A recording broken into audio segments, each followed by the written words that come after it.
Hey, good morning and welcome back to the podcast. It is Monday morning and the Evil Dungeon Master Universe podcast is back. I am your host, Evil Dungeon Master Vince. It's a new week, so a new podcast. I'm going to dip into the mailbag today because I had a question that came in over the weekend and I thought it might be an interesting topic to just kind of discuss for a little while.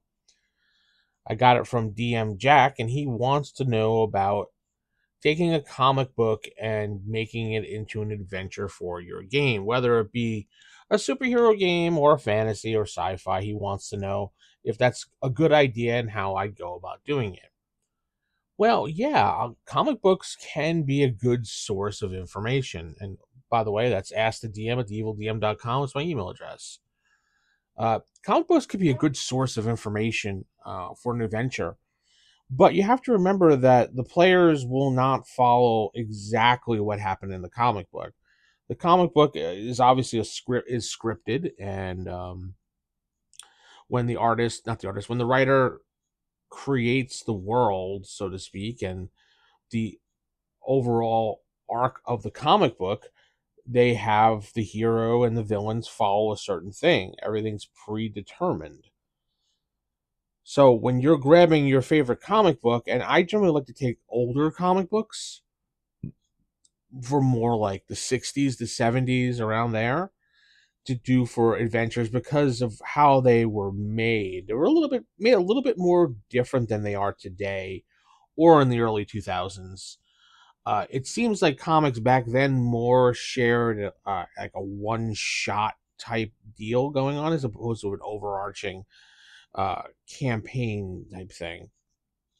With the 60s and 70s, say like the Fantastic Four or Iron Man or something, they would have the villain of the villain of the comic book of the month, and they'd have the story going on, and generally it would wrap up within that issue or maybe another issue of that.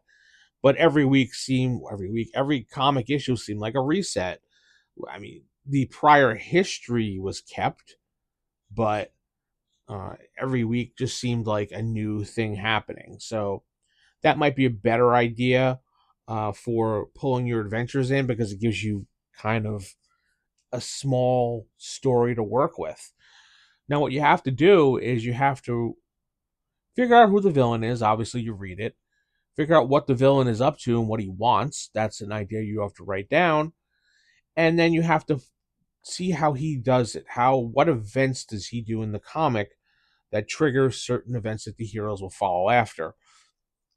So if Doctor Doom is planning on blowing up a building in New York City as his overall plan of the week for the comic, you have to figure out why Doctor Doom is doing this. Is he giving any hints out why he's doing this? And how can a hero stop it? How do the heroes stop it in the comic book? That's one way you can look at it. Okay, the heroes figure out where the bomb is. They head over to where the bomb is located, and they have a giant fight with Doctor Doom, and Doctor Doom gets defeated and runs away, and the heroes are left with the bomb and defusing it and getting all the people out. Okay, that's simple, but it may not always work because maybe the players aren't going to pick up on the clues of what Doctor Doom has left in the comic versus in your role playing game. So you're going to have to provide more information and stuff for them to investigate and give a longer time period.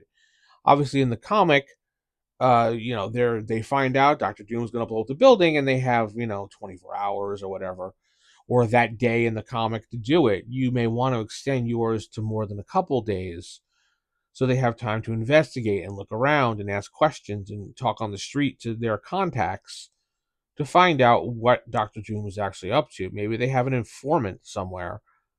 These are things you have to worry about when you're running a game as a GM because obviously players are never going to pick, for the most part, what you plan out. At least I know with my group, if I plan a lot of things out, generally I would say half the time they do it, half the time they don't. So you have to have some other ideas ready for it. So if they are chasing after Doctor Doom blowing up this building in New York, for example, in your campaign as superheroes, but they can't figure out where it is. So maybe you can have Doctor Doom, uh, who is your main villain, send out a message telling the I don't know, let's say the Fantastic Four, that meet me here at this building at this time, and you shall watch the city perish. So, all right, maybe that's just an example you can use the GM. The villain lures the heroes to the actual bombing site of this building, so that because the villain, excuse me, is so arrogant that he thinks that one, he'll defeat the heroes, and two, when he defeats them, he can blow up the building right in their face, and or maybe kill them in the same process. Most villains in classic comics are very arrogant and thinking they're better than the superheroes, and that they will defeat them real easy. So that's another way you can get the heroes involved if they're having a little bit of a trouble. Obviously, here villains will always stick around on their, especially in the old comics, they always stuck around to see their final results. So generally, the villain is going to be where that bomb is area, so he can watch it go boom and go ha ha ha ha and laugh it off. So you have to get the heroes there somehow. Again, they're not always going to follow everything you do, so there's got to be some hints. You got to have a little bit of a tiny push.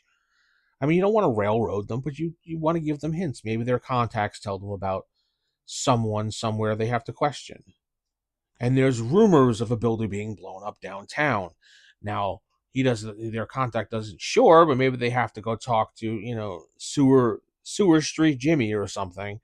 And Sewer Street Jimmy, he says, well, I saw this guy in an iron mask, and he looked like Dr. Doom sneaking around the sewer system last Tuesday when I was down there, catching my meal because I'm Sewer, whatever, Jimmy, whatever my name is.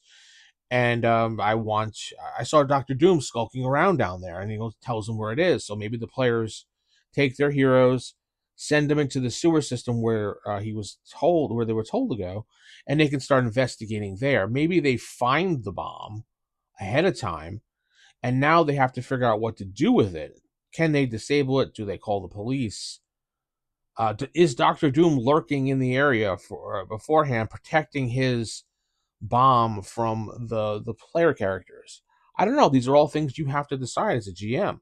Again, you're going off comic book script now because obviously the comic book is scripted a certain way, but you could take just about any comic and make a story out of it. Not so much modern day comics because of the way they work. They're a little bit, from when I read, I've noticed that the stories are really long, ongoing stories, and they're not just like 1 week, hit 'em up, shoot 'em up things. Like if you read Batman, for example, Batman's investigating this, and it goes on and on and on. He may fight some people here and there, but overall, there's going to be some big bad villain that's hiding in the background. So you may have to read an entire arc of comics just to get who the villain is and what he's doing, so you can do it for your game. That's why I said to pick the older comics, because they have the villain guest of the month or week, however they were distributed, and it's easier for you as a GM. Read a couple comics, you got a couple good ideas. When I ran a couple G.I. Joe games in the past, I went back to the old Marvel comics and started reading from the beginning, and it gave me a bunch of ideas for what I can do. And there were like obviously Cobra always wanted to destroy something, so I just took one of them when they designed a new weapon. I forgot what comic it was, one of the earlier ones. Designed a new weapon that would change everybody in the town to kids. Yeah, this is what Cobra does, and that will help them take over the world, obviously. But so it was called Project Kid Lass or something like that. I named it. And the GI Joe recruits had to figure out where this device was and why Cobra was doing this exactly, other than trying to rule the world. Now they had to set this up somewhere, this big device, because devices aren't small. So then they had to investigate. I had them look around town for it, and they finally found it and had a nice showdown with the Cobra elite, so to speak. And obviously Cobra ran off, and they had this device that was on a timer that was going to go off. So they had to destroy it before it actually shot off onto the town and turned everybody into children so they could take over the world. Yeah, that's a Cobra plan. Trust me, that's what they do. Their program, their plans are plan question mark profit. That's how they work. Tell me what you think about taking comics into your game. How do you do it? What do you do? I'd really like to know in the comments below. With that said, I'm going to head out. Hopefully, you have a great Monday and a great week. Keep it original, keep it old school. Good night, and God bless everybody.